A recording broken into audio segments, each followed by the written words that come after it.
Friends, welcome back to my YouTube channel Banking Pathshala. On this channel, I am regularly giving you banking updates and updated information related to the developments which are taking place in the banking and economic space. So today I am before you to present the new foreign trade policy of 2023. So, the video is based on foreign trade policy 2023. What is new in this policy? So, I have jotted down 5 points which are the highlights of this Foreign Trade Policy 2023. Number 1, the policy is dynamic and open-ended. What does it mean? It means that earlier the previous policy was for 5 years. After the lapse of 5 years period, the previous foreign trade policy collapsed, and during the pandemic period the last foreign trade policy was extended and the new trade policy have been drafted, and after a thorough consideration, after a due consideration, it has been announced yesterday. And the Foreign Trade Policy 2023 has been kept open-ended, means it will not have any expiry date or it is not for a fixed period. What are the benefits of it for the exporters? The benefits are, the policy is dynamic, means as and when required, modifications or changes can be made in the policy because the policy is dynamic. It has no expiry date, so there will be no uncertainty in the minds of the exporters that what is going to happen next, as it happened after the expiry of the previous foreign trade policy. The exporters were in a fix. They were apprehensive that what is going to happen next. But now this problem has been resolved in this trade policy. The FTP 2023 is kept dynamic and open-ended, means no expiry date. Under this policy, targets for exports have been fixed.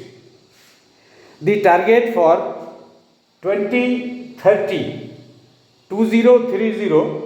the target for exports have been kept at $2 trillion. $1 trillion for goods exports, another $1 trillion for services exports. And both goods and services taken together, the target is $2 trillion to be achieved by 2030. When the policy is focusing on a target or when any efforts are targeted efforts, they definitely will produce results, and the people are hopeful that, particularly the exporting community, are hopeful that the target will be achieved. So far, particularly for the current financial year, which has come to an end only day before yesterday, the total targets of goods and services, the country is going to achieve $770 billion. This is expected that the country will achieve $770 billion export target for the year ending March 23. And now the target is $2 trillion by 2030. The next Headline of the policy is focus. Where is the policy focusing? So policy is focusing on the measures to boost, number one, e-commerce exports, and number two, promoting district export hubs. The decentralization means the policy will be focusing on promoting district export hubs. So they are going to strengthen the districts. The districts will be focusing on exports and they will be treated as district export hubs. And they will be streamlining the policy related to ISCOMAT. Now ISCOMAT is special chemicals, organisms, materials, equipments and technology. In these categories, which are under the special category focused on in this policy, they are going to streamline the export of these ISCOMAT materials, means special chemicals, organisms, materials, equipments and technologies which are in the special category. And at the same time, the policy will encourage MSME sector to export or to exploit the potential of MSME sector to a very great extent. Reason being, the contribution of MSME sector in the country's exports is almost 50%. So the policy is focusing on encouraging the sector further. And when doing all these things, the policy has vowed, they have pledged that we will stick to the WTO rules. World Trade Organization rules will not be violated despite all these measures taken under the Foreign Trade Policy 2023. Our next point highlighted by the policy is digital process. Under this process, there are 4 specific areas. Number one, the policy is focusing on online approvals along with the physical interface. They have not stopped the physical interface also. So online approvals along with the physical interface. And for MSME sector, reduction in user charges under various schemes. So MSME sector will get the benefit. And generation of e-certificate of origins. Most of the importers in foreign countries, they demand certificates of origin, certificate of origin of goods.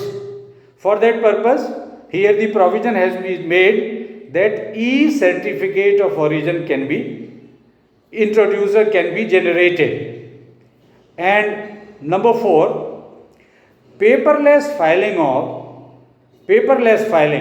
of export obligations, discharge obligations. You were under, an exporter was under an obligation to export.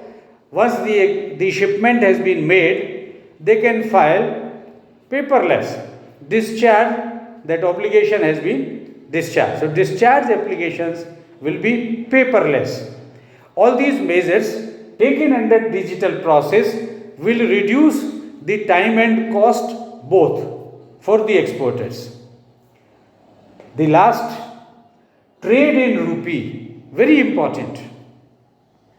In July 2022, if you remember, and there is a video on my YouTube channel on that also, that RBI announced that we will be now giving you another mechanism, rupee trade settlement mechanism. RBI announced this RTSM, rupee trade settlement mechanism. The international trade transactions can be settled in rupees.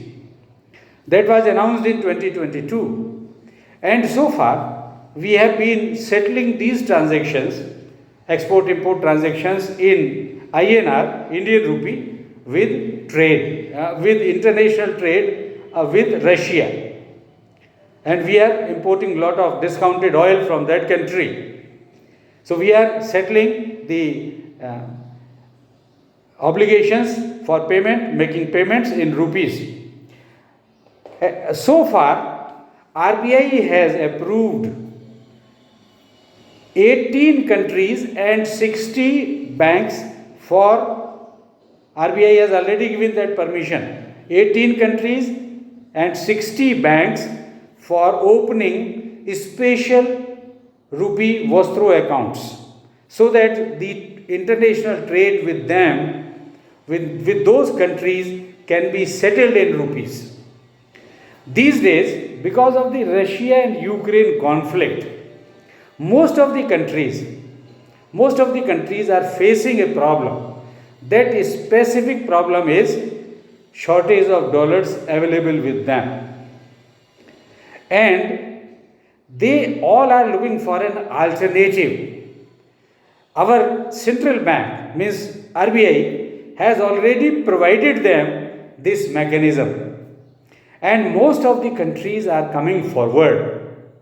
That is why so many countries have already been given permission by RBI to open special rupee Vostro accounts, and only yesterday Malaysia has agreed to trade with India in rupee, and this is the first ASEAN country which has done so, and others may follow suit, and this will result in a very important benefit for the country, that rupee will become an internationally accepted currency.